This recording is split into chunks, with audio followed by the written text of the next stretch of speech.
ইমানদার ভাইয়েরা, মুসলমানের ঈমান নষ্ট করার জন্য শয়তান বিভিন্নভাবে মুসলমানের ঈমান নষ্ট করার জন্য মাজার পূজার মধ্যে লাগায় দেয়। মূর্তি পূজার মধ্যে যাবে না, এটা শয়তান জানে। শয়তান মুসলমানের ঈমান নষ্ট করার জন্য বন্ড পীরের পায়ে সেজদার মধ্যে লাগায় দেয়। কথা বলেন ঠিক কিনা? এইভাবে শিরিক করে করে মুসলমানের ঈমান নষ্ট করে। শয়তান যখন ঘোষণা দিয়া দিল, আল্লাহ একটা বনি আদমকেও আমি জান্নাতে ঢুকতে দিব না, আমি গুনাহ করাইয়া করাইয়া ওদেরকে জাহান্নামের মধ্যে ঢুকাবে। ও আল্লাহ পাক ঘোষণা দিয়া দিলেন, কোরআনুল কারীমে দুনিয়ার মানুষকে জানায়া দিলেন, হে দুনিয়ার মানুষ শোনো, তোমাদের ঈমান নষ্ট করে জাহান্নামে নেওয়ার জন্য যে শয়তান তোমাদের পিছনে আছে, এই শয়তান হলো তোমাদের চির দুশমন, আদু মুবিন, সুস্পষ্ট দুশমন। শয়তান আপনার বন্ধু না দুশমন? এই এখন ওয়াজ কিন্তু শুরু হইতেছে, ভালো করে বুঝবেন, ওয়াজ কিছু বাড়িতে নিয়ে যাবেন।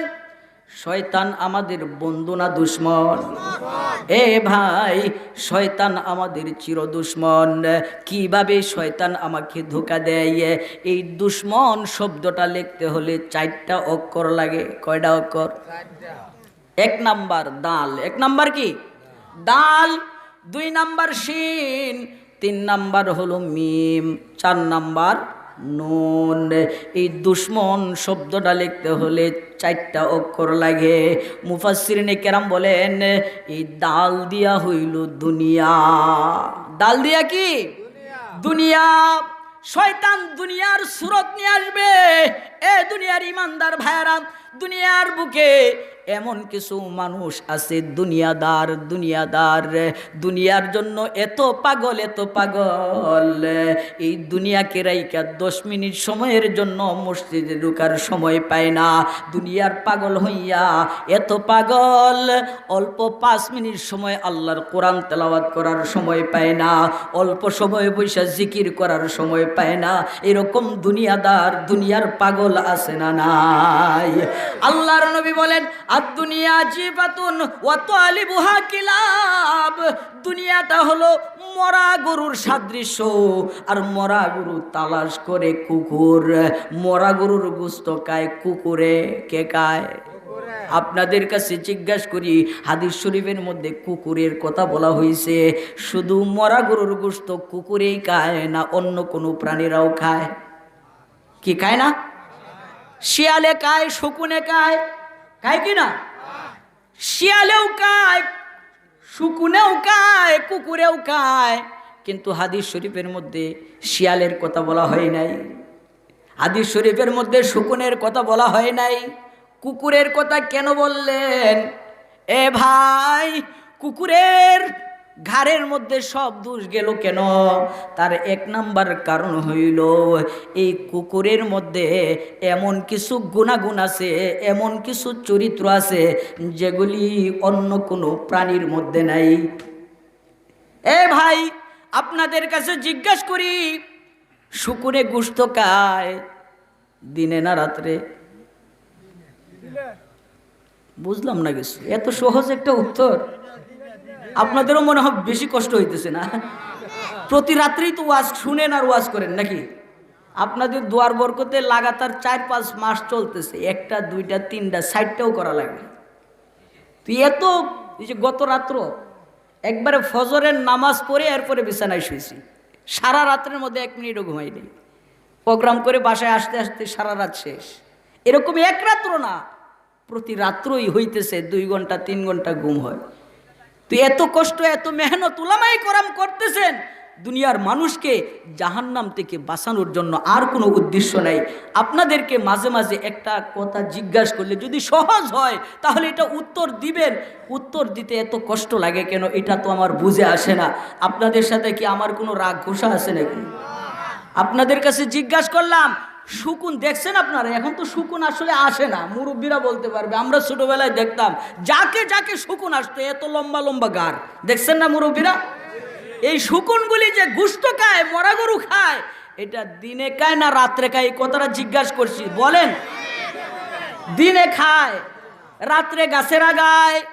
এই শিয়ালেও কিন্তু গোশত খায়। জিজ্ঞাসা করি দিনে খায় না রাত্রে খায়? রাত্রে খায়, দিনের বেলায় গর্তের ভিতরে থাকে। কথা বলেন ঠিক কিনা? কিন্তু কুকুর এমন একটা প্রাণী যেটা দিনেও খায় রাত্রেও খায়। ঠিক তেমনি ভাবে দুনিয়ার বুকে এমন এক শ্রেণীর মানুষ আছে যারা দুনিয়ার জন্য এত পাগল, দিনেও পাগল রাত্রেও পাগল, দিনেও দুনিয়া রাত্রেও দুনিয়া। দুনিয়ার পাগল হইয়া 10 মিনিটের জন্য আল্লাহর ঘর মসজিদে ঢোকার মতো সময় সুযোগ পায় না। অল্প সময় কোরআন তেলাওয়াত করার সুযোগ পায় না। সামান্য সময় বৈশা জিকির করার সুযোগ পায় না। শুধু দুনিয়া দুনিয়া। আল্লাহর রাসূল বলেন এই সমস্ত দুনিয়াদার আর এই কুত্তার মধ্যে কোনো পার্থক্য না। এই জন্য কুকুরকে বলা হয়েছে, এ ভাই, কুকুরের মধ্যে আরো কিছু গুণ আছে। আপনাদের কাছে জিজ্ঞাসা করি, শকুনে গোশত খায়, হাড্ডি খায় না? কথা ঠিক আছে কিনা? শকুনে শুধু গোশত খায়, হাড্ডি খায় না। শিয়ালে শুধু গোশত খায়, হাড্ডি খায় না। অনেক পুরাতন গুরুস্থানে লাশ মাটি দিয়া চলে আসছে, সকালবেলায় গিয়া দেখে হাড্ডি পড়ে আছে, গোশত নাই, শিয়ালে খেয়ে ফেলাইছে। এ ভাই, এর দ্বারা প্রমাণ হয় শিয়ালে শুধু গোশত খায়, হাড্ডি খায় না। ঠিক তেমনি ভাবে আল্লাহ পাক যত রিজিক আপনাকে আমাকে দান করেছেন, এই রিজিক হইল 2 প্রকার। একটা গরুর মধ্যে যেমন 2টা জিনিস, একটা হলো গোশত আর একটা হলো হাড্ডি। ঠিক তেমনি ভাবে রিজিকও 2 প্রকার। এক প্রকার হইল হালাল, আর এক প্রকার হইল হারাম। এক প্রকার হালাল, আর এক প্রকার কি? হারাম। এ দুনিয়ার ইমানদার ভাইরা, শকুনে শুধু গোশত খায়, হাড্ডি খায় না। শিয়ালে শুধু গোশত খায়, হাড্ডি খায় না। কিন্তু কুকুর এমন একটা প্রাণী যেটা গোশতও খায়, হাড্ডিও খায়। কথা বলেন ঠিক কিনা? জমিনের বুকে এমন এক শ্রেণীর মানুষ আছে যারা হালালও খায়, হারামও খায়। কথা বলেন ঠিক কিনা? এই জন্য যারা হালাল এবং হারামের মধ্যে কোনো বাজগিস নাই, পার্থক্য করে না, হালাল হারাম বাজগিস নাই। আল্লাহ পাক সুদকে হারাম করেছেন, ব্যবসাকে আল্লাহ তাআলা হালাল করেছেন। এক শ্রেণীর মানুষ আছে ব্যবসাও করে আবার সুদও খায়। আছে না নাই? এই কথা বলেন, আছে না নাই? আল্লাহ পাক ঘুষকে হালাল করছেন না হারাম করছেন? ঘুষ খাওয়া কি? ঘুষ খাওয়া হারাম।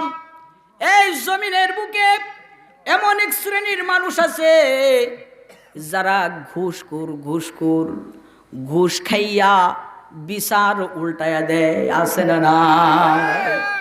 রাত্রিবেলায় যখন কিছু টাকা পয়সা দিয়া দেয়, তখন ঘুষখোর সকালবেলায় বিচার উল্টায়া দেয়।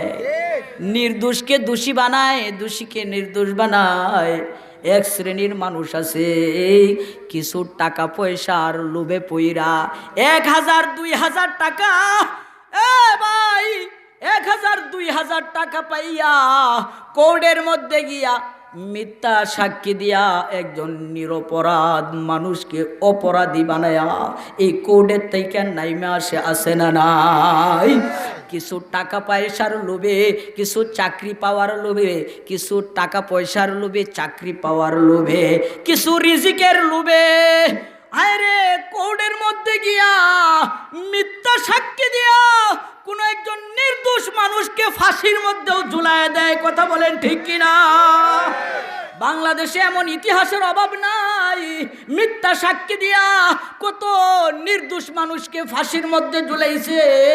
সাধারণ মানুষ দূরের কথা, অনেক আলেমদেরকেও ফাঁসির মধ্যে ঝুলাইয়া দিছে মিথ্যা সাক্ষী দিয়া। কথা বলেন ঠিক কিনা?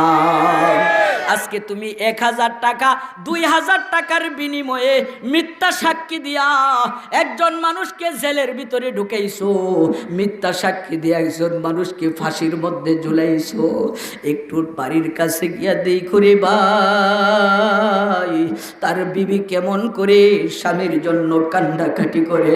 ছোট ছোট বাচ্চাগুলি আব্বা আব্বা বইলা কান্নাকাটি করে। তার বাড়ির কাছে গিয়া দেখো মা সন্তানের জন্য কিভাবে কান্নাকাটি করে। তুমি সামান্য একটু ঘুষ পাইয়া তুমি এত বড় জঘন্য অপরাধ করলে। তুমি তো 1000 টাকার নোট হাতে নেও নাই, তুমি তো একটা জাহান্নামের টিকিট হাতের মধ্যে নিছ। কথা বলেন ঠিক কিনা? তুমি যখন ঘুষ বাড়াইয়া নিবা, তোমার হাতে যখন 500 টাকা 1000 টাকার নোট আসবে, তখন তুমি এটাকে চিন্তা করবা এটা হলো জাহান্নামের টিকিট তোমার হাতে নিছ। কথা বলেন ঠিক কিনা? সাবধান, ঘুষ খায়েন না। এ ভাই, ঘুষখোরের উপর আল্লাহ তাআলার অভিশাপ, আল্লাহ তাআলার আযাব আসবে, গজব আসবে, এর সন্তানের উপর আসবে, বিবি বাচ্চার উপর আসবে।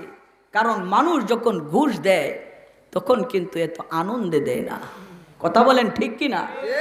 ক্ষমতা আছে আপনার কাছে, আপনার ক্ষমতা থাকার কারণে আপনার কাছে যাইতে হয়। যখন আপনি কাজের জন্য গেলেন তখন ঘুষখোর বইলা দিল, কয় 50,000 টাকা লাগবে।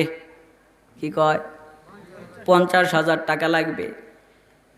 বাড়িতে গিয়া বিবিকে নিয়ে পরামর্শ করে, বিবি 50,000 টাকা ঘুষ না দিলে কাজ হবে না। কিন্তু গরিব মানুষ 50,000 টাকা কোত্থেকে সে সংগ্রহ করবে? কিভাবে সংগ্রহ করবে?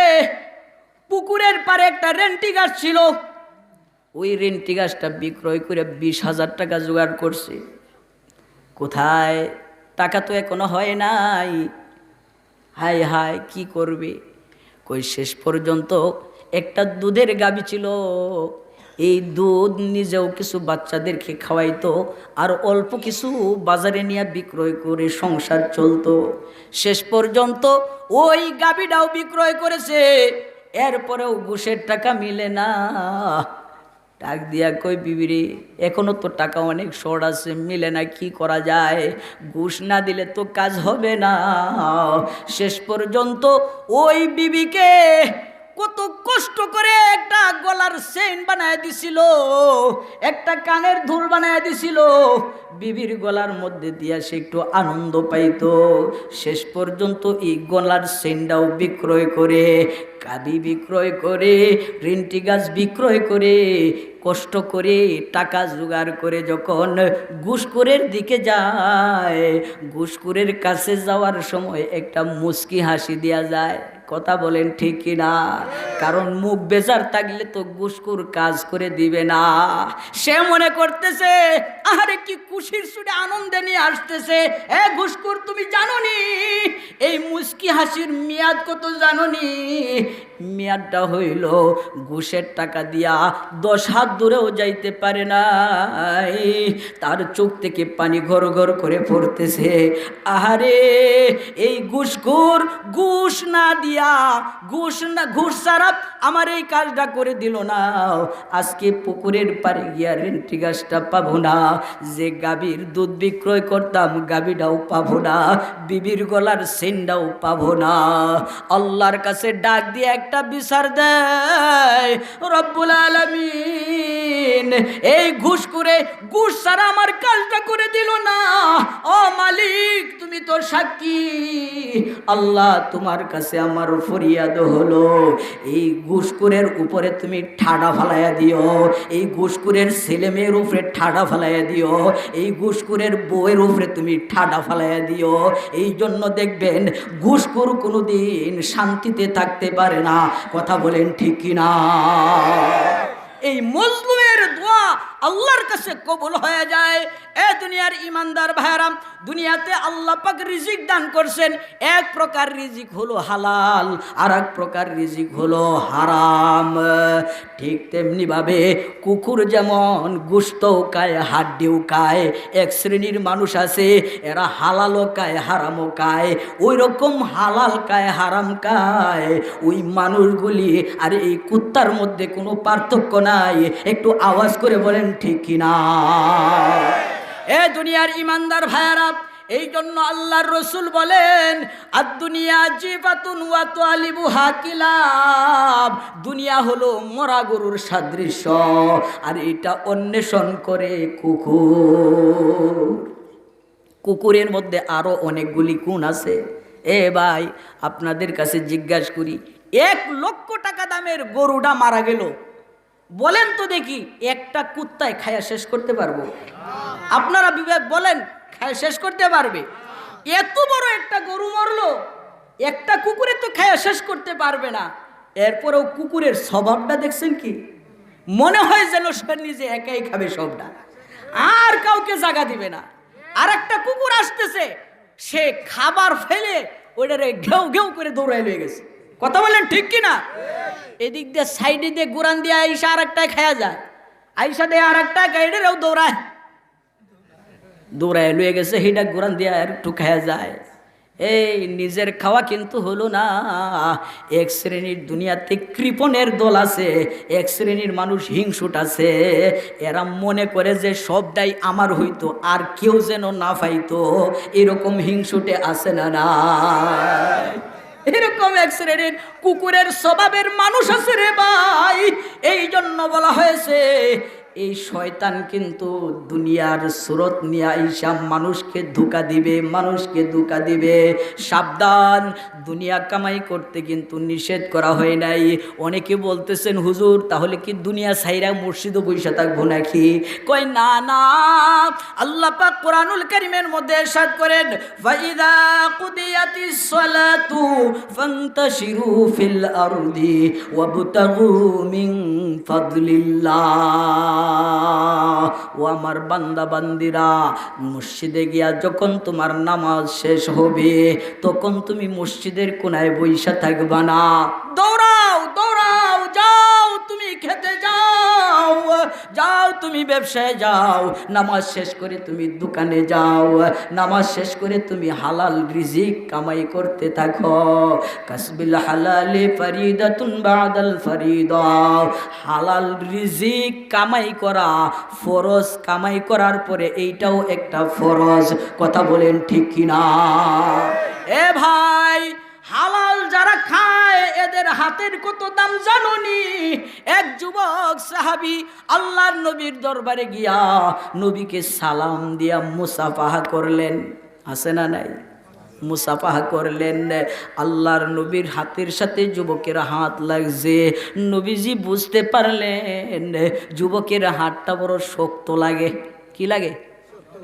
এই দুনিয়াতে এমন কিছু কাজ আছে যে কাজগুলি করলে হাতের তালু শক্ত হয়ে যায়, আছে না নাই? যারা কামার লোহা পিটায় দেখছেন এদের হাতের তালুর অবস্থা কি দেখছেন? হ্যাঁ, যদি থাপ্পড় আপনাকে একটা দেয় মনে হবে যে লোহা দিয়েই বাড়ি দিছে। কথা বলেন ঠিক কিনা? যারা লাকড়ি কাটে, কাঠ কাটে, তাদের হাতের তালা বড় মজবুত শক্ত হয়ে যায়। রসুলের হাতের সাথে যুবকের হাত লাগছে। আল্লাহর নবী বুঝতে পারলেন এই যুবক হয়তো কোনো কঠিন কাজ করে। জিজ্ঞাসা করলেন, যুবক তুমি কি কাজ করো রে যুবক? যুবক ডাক দিয়া কয়, হুজুর আমি একজন গরিব মানুষ, আমার তেমন ধন সম্পদ নেই, আমি ওই বনে গিয়া কাঠ কেটে ওইগুলি বাজারে বিক্রয় করি, আমার ছেলে মেয়ের জন্য চাল ডাল এগুলি সংগ্রহ করি, এই হলো আমার ব্যবসা, এই হলো আমার পেশা। আমি জঙ্গলের মধ্যে গিয়া কাঠ কাটি। আল্লাহর রসুল সাল্লাল্লাহু আলাইহি ওয়াসাল্লাম কি সুন্দর শিক্ষা দিছেন। হ্যাঁ, আছে না? অনেক ইতিহাস আছে। ভিক্ষা করো না, এ মুসলমান, ভিক্ষা করা এটা জিল্লতি, অপমান, নিষেধ করেছেন আল্লাহর রসুল। এক ভিক্ষুক গেছেন রসুলের দরবারে। আল্লাহর রসুল দেখলেন যুবক তো পাওয়ারফুল যুবক, সে ভিক্ষা করে কেন? জিজ্ঞাসা করলেন বাড়িতে কিছু আছে? কয়েকটা কম্বল আছে, নিয়ে আসো। কম্বল আইনা এটা বিক্রয় করে একটা কুড়াল কিনে হাতে উঠায় দিলেন। এ যুবক, যাও আজকে থেকে তুমি বনে কাঠ কাটো, বাজারে বিক্রয় করো, রুজি করো। আল্লাহর রসুল ভিক্ষা শিক্ষা দিছেন? এই যুবক, কর্ম করো, কাজ করো, এটাই ইসলামের শিক্ষা, নবীর শিক্ষা। এ দুনিয়ার ইমানদার ভাইরা, আল্লাহর নবীর হাতের সাথে হাত যুবকের হাত লাগার সঙ্গে সঙ্গে নবীজি বুঝতে পারলেন যুবক মনে হয় কোনো কঠিন কাজ করে। আল্লাহর নবী বলেন, কি কাজ করো? কয়, আমি বনে কাঠ কাটি। রসুল সাল্লাল্লাহু আলাইহি ওয়াসাল্লাম সঙ্গে সঙ্গে যুবকের হাত কানা ধুইরা রসুলের জবানের মুখের সঙ্গে চুমু লাগাইলে। সুবহানাল্লাহ, আওয়াজ দিয়া বলেন মিয়া, আরো জোরে বলেন সুবহানাল্লাহ। মুসলমানকে কি শিক্ষা দিছেন? আল্লাহর নবী হাতের মধ্যে ধরে চুমাইতে শুরু করলেন। কিছুক্ষণ চুমাইয়া যুবকের পিঠের মধ্যে তাপ্পর দিয়া বললেন, যুবক, যে হাত দিয়া হালাল কামাই করে এই হাতের চাইতে উত্তম হাত দুনিয়ার বুকে আর হতে পারে না। আমরা দোয়া করি কিন্তু আমাদের কামাই হালাল, রিজিক হালাল, রক্ত গোশত হালাল না, হারাম, এটা আমরা কোনোদিন বিবেচনা করি না। এ ভাই, এই জন্য ইবাদত কবুল হওয়ার জন্য, দোয়া কবুল হওয়ার জন্য 1 নম্বরের শর্ত হলো হালাল খাইতে হবে। কথা বলেন ঠিক কি না? মুমিন বান্দা তো দুনিয়ার বুকে চলাফেরা করবে, হালাল খাবে, হালালের মাধ্যমে জীবন যাপন করবে। তার দিক, তার লক্ষ্য বস্তু দুনিয়া নয়, তার লক্ষ্য বস্তু হলো জান্নাত। কথা বলেন ঠিক কি না?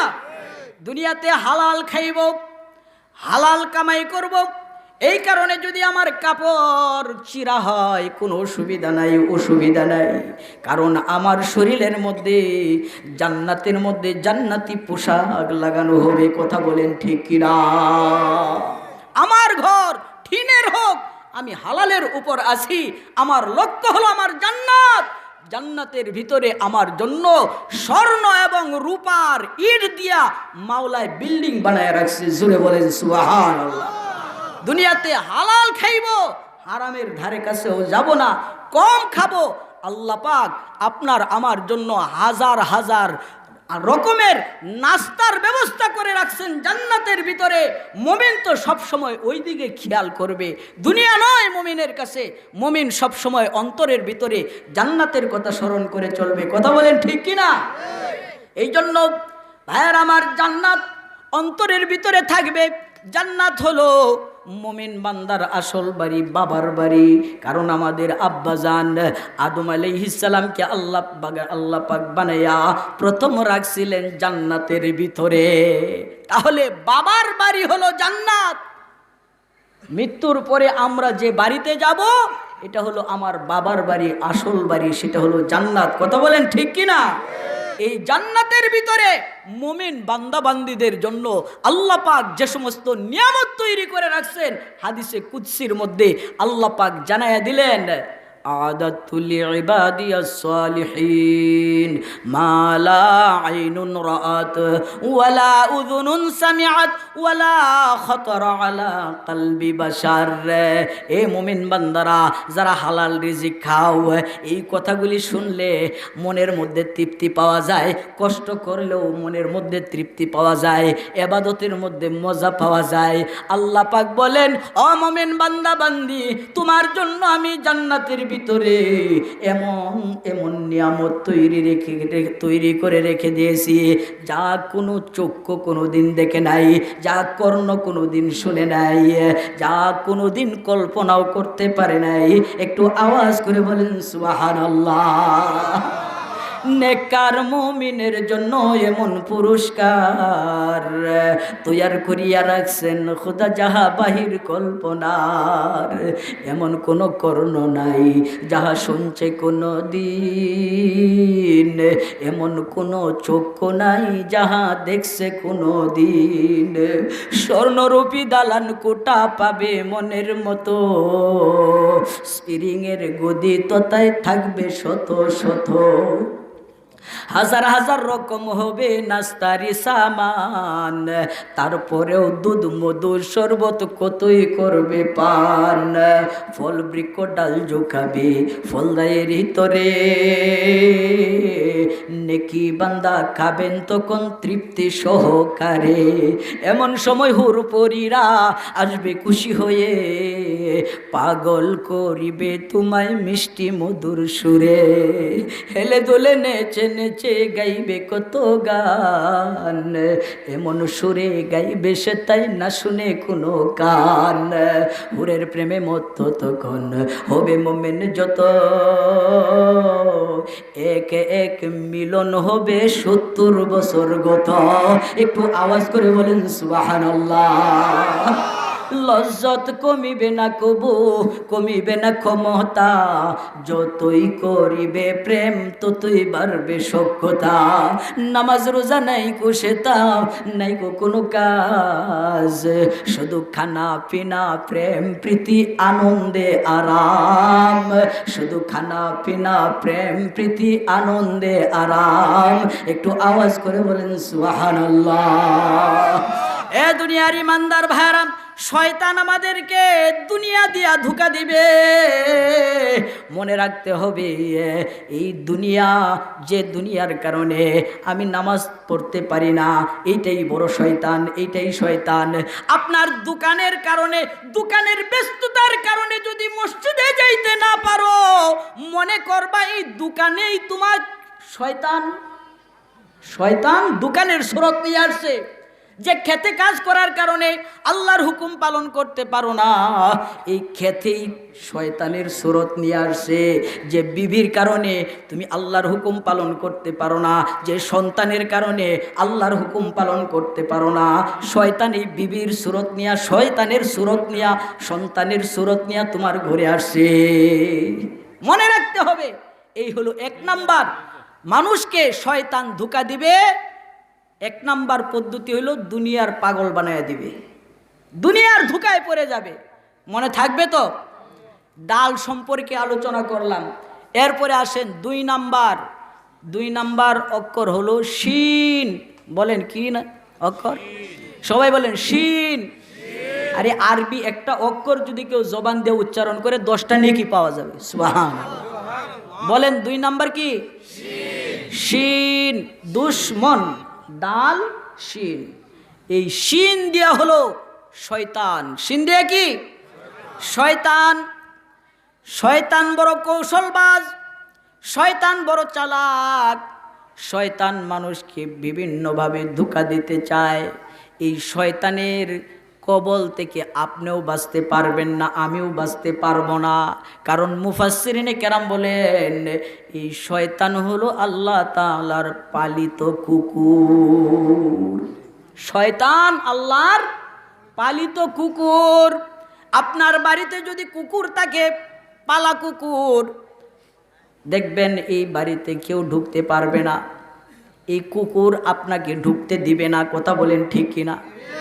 এটা গ্রামে গঞ্জে কম, শহরে তো প্রত্যেক বড় বড় বাসার গেটের মধ্যে কুকুর বাঁধা থাকে, আপনি কখনো ঢুকতে পারবেন না। তবে এই কুকুরের সাথে লড়াই করেও আপনি পারবেন না। পারবেন? আপনি যদি কুকুরকে ধমক দেন, কুকুর আপনাকে পাল্টা ধমক দিবে। কুকুরকে যদি আঘাত করেন, কুকুর লাফ দিয়ে আপনার ঘাড়ে উঠবে, আপনার কাপড় চিরবে, কামড় দিবে, এরপরেও ওই বাড়িতে ঢুকতে পারবেন না। কথা বলেন ঠিক কিনা? এ ভাই, শয়তানের ধোঁকা থেকে বাঁচা আপনার দ্বারা, আমার দ্বারাও সম্ভব না। এই শয়তান নামক কুকুর, এই কুকুরের আক্রমণ থেকে বাঁচা আপনার জন্য সম্ভব না, আমার জন্য সম্ভব না।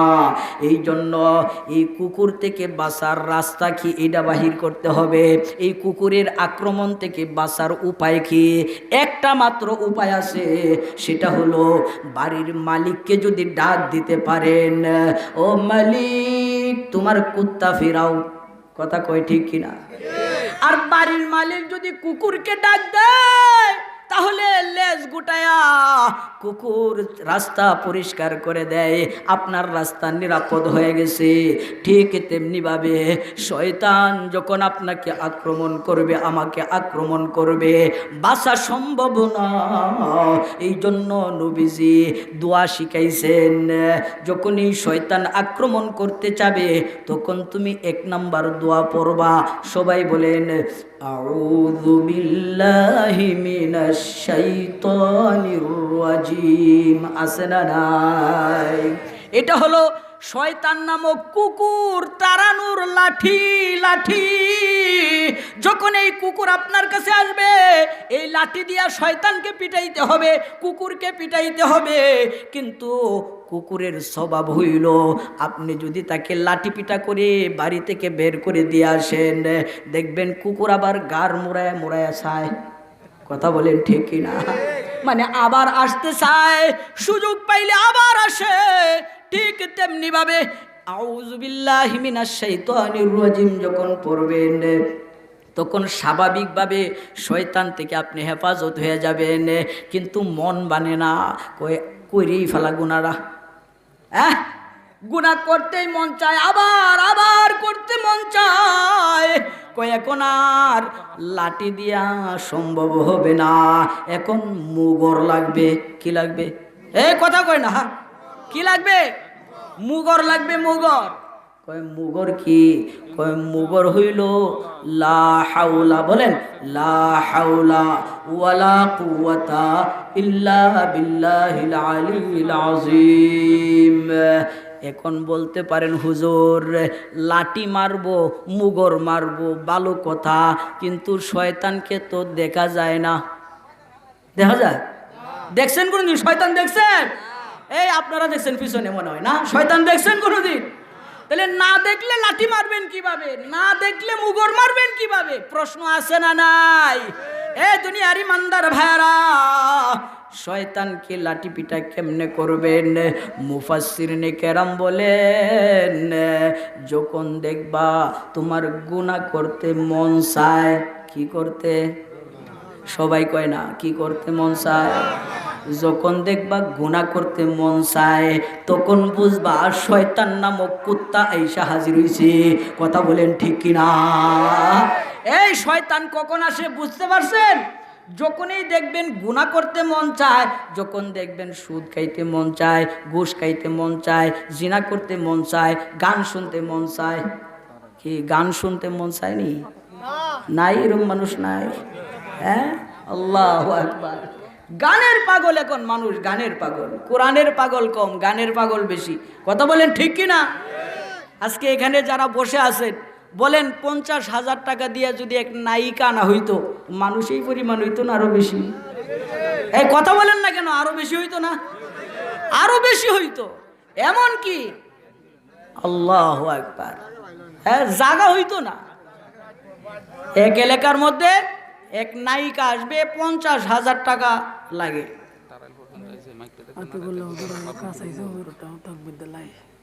তাকবীর দিতেন দেলাই সাল্লাল্লাহু আলাইহি ওয়াসাল্লাম, সাল্লাল্লাহু আলা সাইয়্যিদিনা মুহাম্মদ, সাল্লাল্লাহু আলা সাইয়্যিদিনা তাকবীর।